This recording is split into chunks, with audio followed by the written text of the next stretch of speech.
This is a story about our duck, before he was called Duck. Montague sat idle in the busy, bustling yard of Paddington Station. He looked dismal. He was only shaken from his thoughts when a stocky, cheerful man paced up to him from across the yard. He put his hands on his hips and teased.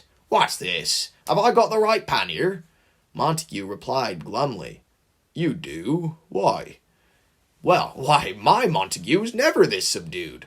Are you even in steam?" "Of course, just, low pressure. Kyle started me up an hour ago."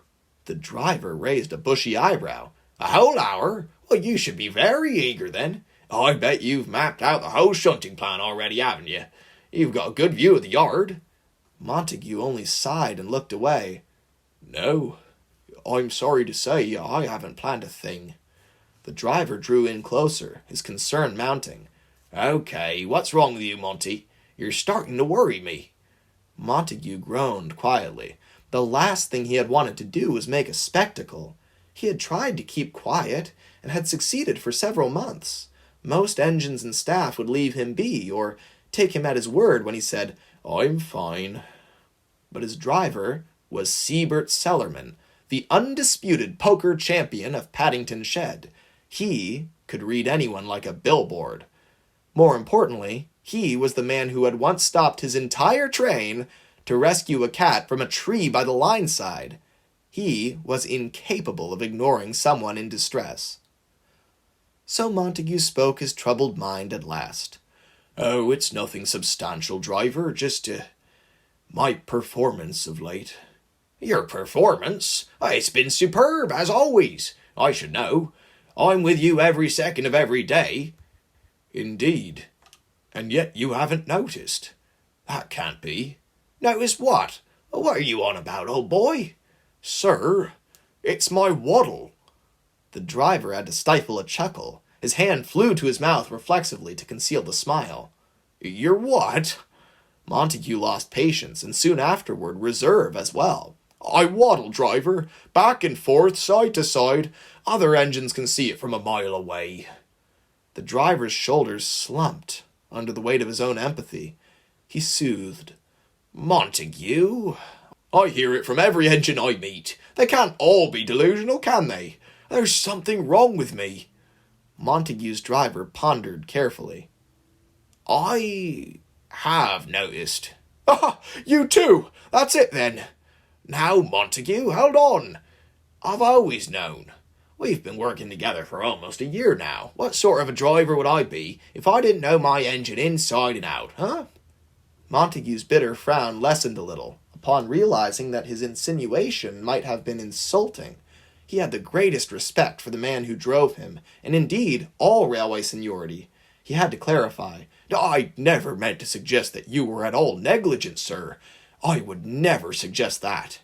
It's just that you've never remarked on it." The driver only sighed faintly, and then, with a few clumsy movements, dragged himself up onto his engine's buffer beam.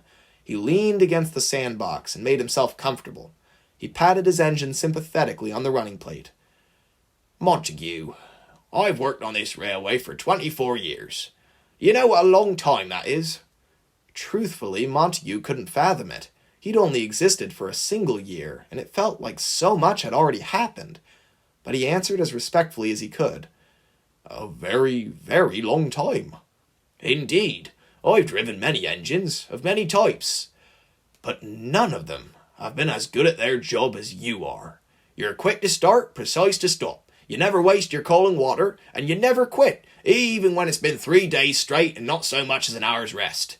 You are the most useful engine I've ever had the pleasure of driving." Montague was now looking awfully red for a Great Western engine. A single compliment was more than he could bear, but all of those, however many there were, well, his blushing cheeks would have made great tail lamps at night. "You haven't got to say anything. It's okay. I know you'd never accept any of it." "But it's true, and you deserve to know it's true. You're the best engine I've ever driven." Siebert paused briefly, trying to decide whether he should say the next bit. He did anyway, of course. "A few weeks ago, the manager gave me the offer to drive one of those new Manners that Swindon has cooked up, and I declined." Montague gasped. "Sir, surely you didn't." "I did.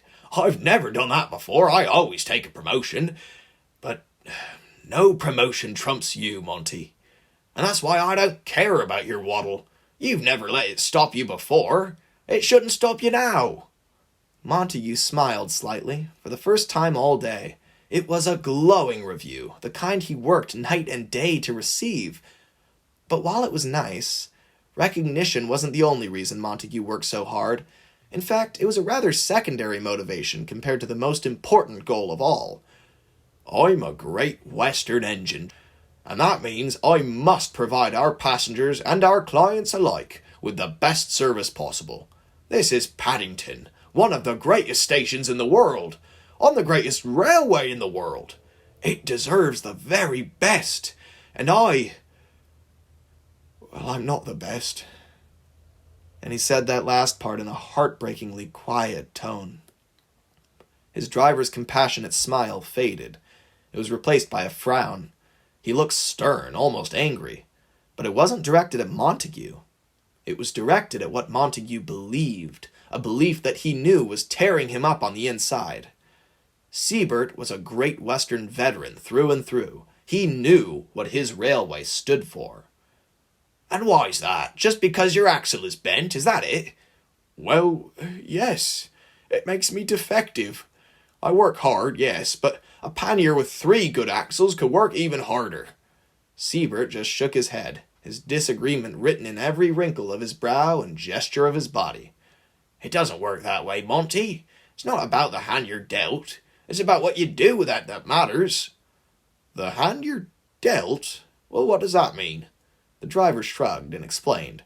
"It's a card game metaphor. It's all about being resourceful. But in this case, it's rather fitting." And the driver held out his own hand, so Montague could see it.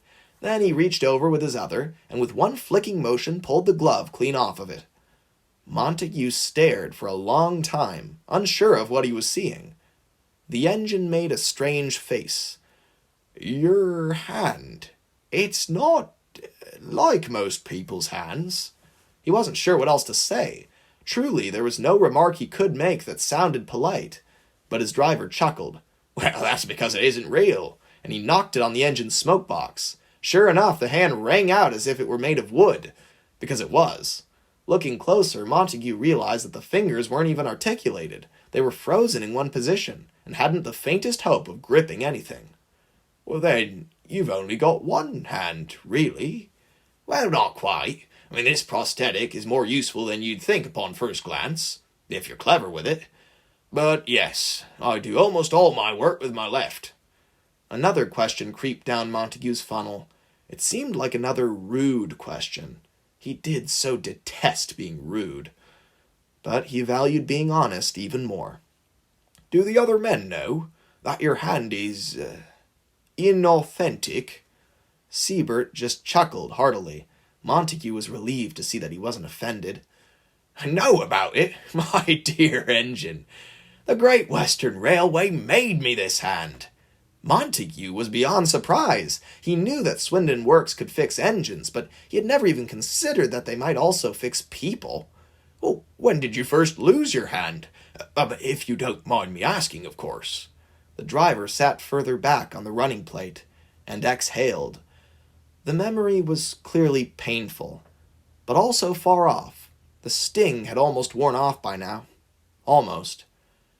"You are aware, I'm sure, that trucks can be troublesome."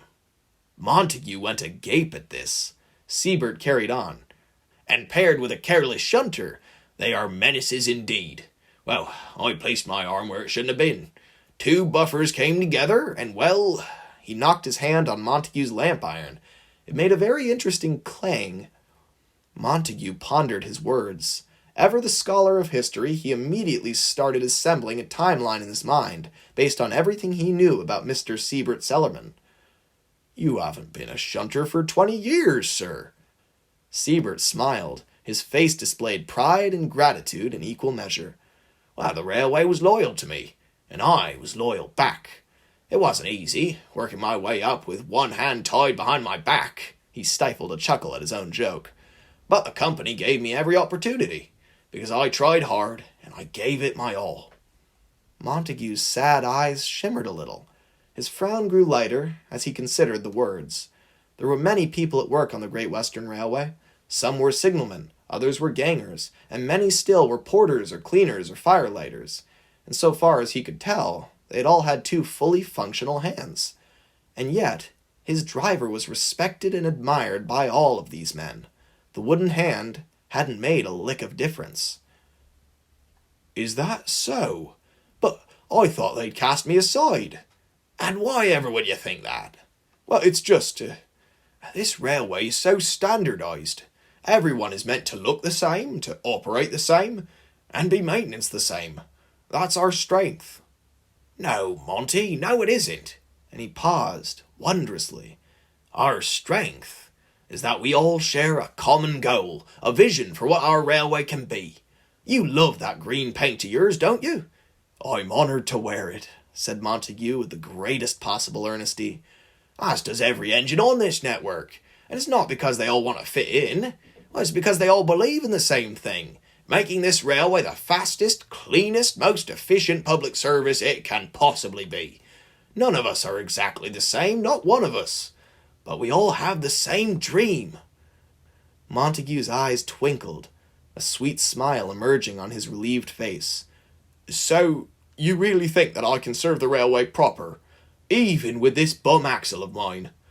The driver just beamed, and patted his engine again with encouragement. "You already do." "So, they'll make concessions for me, even if I'm a little different." The driver clasped one hand in the other, reverently. "That's what our railway does, old boy." Montague never paid any mind to his waddle after that.